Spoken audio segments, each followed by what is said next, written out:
Hello everyone, आज हम बात करने वाले हैं forest and wild life resources के बारे में। This is second chapter of geography class 10th।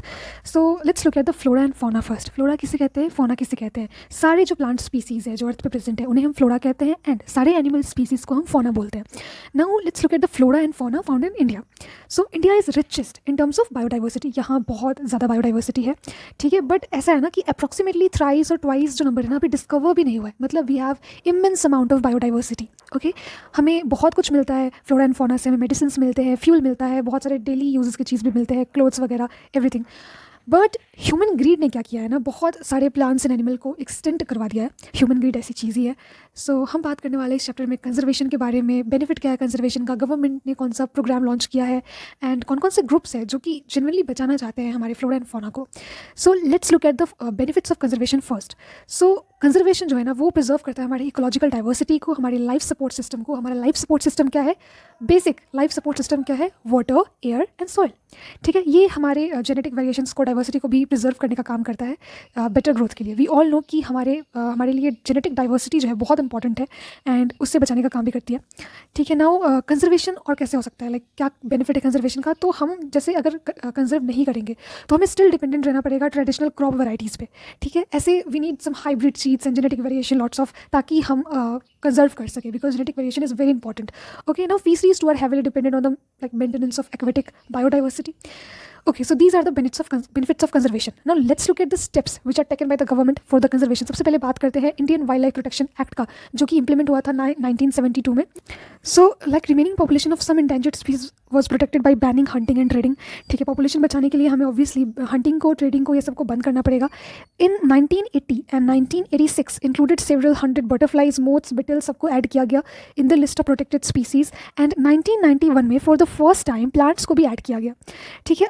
अब जो है ना, हम देखेंगे establishment of protective institutions like biosphere reserve. हमारे पास कितना बायोस्फीयर रिजर्व्स है? In India we have 18 biosphere reserve. And how many wildlife sanctuaries we have? We have 567 wildlife sanctuaries and we have 106 national park. Okay, now we will look at the project tiger. वैसे government ने बहुत सारे projects को announce किया हमारे wild life को, biodiversity को बचाने के लिए, ठीक है। जैसे कुछ स्पेसिफिक एनिमल्स को बचाने के लिए भी किया गया, जैसे एशियाटिक लॉयन के लिए, स्नो लियोपार्ड के लिए, टाइगर के लिए। मेजरली हमें प्रोजेक्ट टाइगर के बारे में जानना है, प्रोजेक्ट टाइगर के बारे में पढ़ना है। सो टाइगर की पॉपुलेशन जो है ना with in 100 years like highly reduced हुआ है, हाईली। इन 1870 इट वॉज 55,000 था हमारे पास टाइगर, एंड वही 1970 में घट के कितना हो गया? इट लाइक 1827, ठीक है। So now we will look at the reasons behind the declination of tiger population. तो सबसे सिंपल बेसिक चीज़ क्या है? वी नो कि हमारे यहाँ बहुत पोचिंग, ट्रेडिंग, ये सब हुई है। This is the reason. Shrinking of habitat is the reason, ठीक है। अगर हैबिटेट ही टाइगर का नहीं रहेगा तो वो रहेगा कहाँ? Now growing human population, obviously हम ग्रो करते जा रहे हैं, हम पेड़ को काट रहे हैं, हम बचा नहीं रहे हैं उसे, एफॉरेस्टेशन नहीं हो रहा है, उस रीज़न से भी टाइगर का जो पॉपुलेशन है वो डिक्लाइन कर रहा है। Now depletion of prey based species. Now अगर टाइगर है, उसके खाने के लिए स्पीसीज चाहिए, अगर हम उससे ही हटा देंगे तो फिर टाइगर कैसे जिंदा रहेगा? So these are some of the reasons behind the declination of tiger population. Now in 1973 government launched a camp and project tiger to protect of course tiger. Now we will look at the major tiger reserves in India. ऐसे बहुत सारे tiger reserves India में। पहला हमारा आता है Sundarban national park which is very famous and which is in West Bengal. फिर आता है Manas tiger reserve which is in Assam, Corbett national park in Uttarakhand, Sariska wildlife sanctuary in Rajasthan, and we have Bandhavgarh national park in Madhya Pradesh. So these are the tiger reserves in India. Now we will look at the forest. Forest 3 तरीके के होते हैं। सबसे पहला होता है reserve forest, फिर आता है protected forest, and then we have unclassed forest. So let's look at the reserve forest first. तो रिजर्व फॉरेस्ट को एंड प्रोटेक्टेड फॉरेस्ट को कंबाइंड वे में हम परमानेंट फॉरेस्ट भी बोलते हैं। व्हाट? रिजर्व फॉरेस्ट को एंड प्रोटेक्टेड फॉरेस्ट को हम कंबाइंड वे में परमानेंट फॉरेस्ट भी बोलते हैं। सो रिजर्व फॉरेस्ट पे आते हैं। रिजर्व फॉरेस्ट में क्या है ना, ह्यूमन एक्टिविटीज़ आर बैंड। यहाँ पे ह्यूमन एक्टिविटीज़ अलाउ ही नहीं है, एंड ये जो है ये ओन्ड होता है by the government.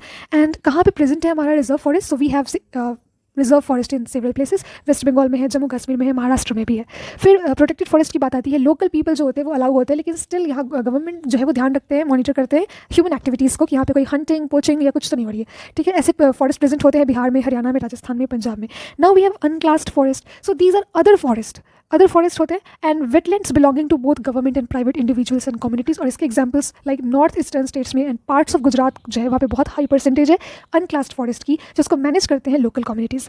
Now Madhya Pradesh के बारे में एक स्पेशल लाइन दी हुई है that 75% area is covered by permanent forest. So we have huge biodiversity in Madhya Pradesh. 75% area जो है वहाँ पे वो परमानेंट फॉरेस्ट से कवर्ड है, ठीक है। एंड इसका जो क्रेडिट जाता है ना, लाइक मेजर जो क्रेडिट जाता है वो वहाँ के लोगों को जाता है एंड गवर्नमेंट को भी जाता है। Now we will look at the communities जिन्होंने मेजर स्टेप्स लिए थे कंजर्वेशन के लिए। सबसे पहले आता है Chipko movement, and this is very famous movement. जो हिमालयन रीजन की जो इंडिजीनियस कम्युनिटीज़ हैं उन्होंने मतलब पेड़ बचाने में काफ़ी हेल्प की। वो पेड़ से चिपक करके खड़े हो जाते थे, एंड उनका थॉट प्रोसेस ये था कि अगर आपको पेड़ को काटना है तो आपको पहले मुझसे क्रॉस करना होगा, मुझे काटना होगा, हमें काटना होगा। And this is how those people were really attached to fauna out there. Okay, now we have Sariska tiger reserve. So यहाँ पे क्या है ना, विलेजेस ने फाइट किया था अगेंस्ट माइनिंग जो कि गवर्नमेंट करवा रही थी, ठीक है, and they fought this by wildlife protection act of course. And then we have Beej Bachao Andolan जो कि स्टार्ट हुआ था इन 1980s, एंड ये जो है वो स्टार्ट हुआ था हिनवल रिवर वैली से जो कि टेहरी में है उत्तराखंड में। एंड ये जो मूवमेंट है ये बहुत सारे एक्टिविस्ट के द्वारा स्टार्ट हुआ था जिसको लीड कर रहे थे विजय जरधान। एंड यहाँ पे जो है वो हमें पता चलता है ट्रेडिशनल विजडम के बारे में, ट्रेडिशनल जो सीड्स होते हैं उसकी वैल्यू के बारे में, ट्रेडिशनल जो एग्रीकल्चर है वो कैसे होता है उसके बारे में हम जानते हैं।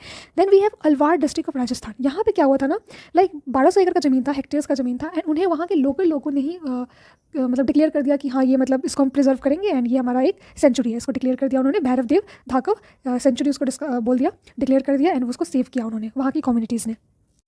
Then comes joint forest management JMC, और ये जो प्रोग्राम है लाइक ये एग्जिस्टेंस में आया सिंस 1988 जब ओडिशा की गवर्नमेंट ने इसे पास किया था फर्स्ट टाइम पे, ठीक है। Now we will see community and conservation. So we have sacred groups. अब सेक्रेड ग्रुप्स क्या होता है, ये होता है ना ऐसे प्लांट्स या ऐसे फौना जिनसे हम अटैच्ड होते हैं बाय आवर रिलीजियस, जिसे हम पवित्र मानते हैं, पायस मानते हैं, ठीक है। जैसे कि बिहार एंड उड़ीसा में जो शादी होती है, जो वेडिंग होती है, वहाँ पे हम इमली के और आम के पेड़ों को बहुत महत्व देते हैं।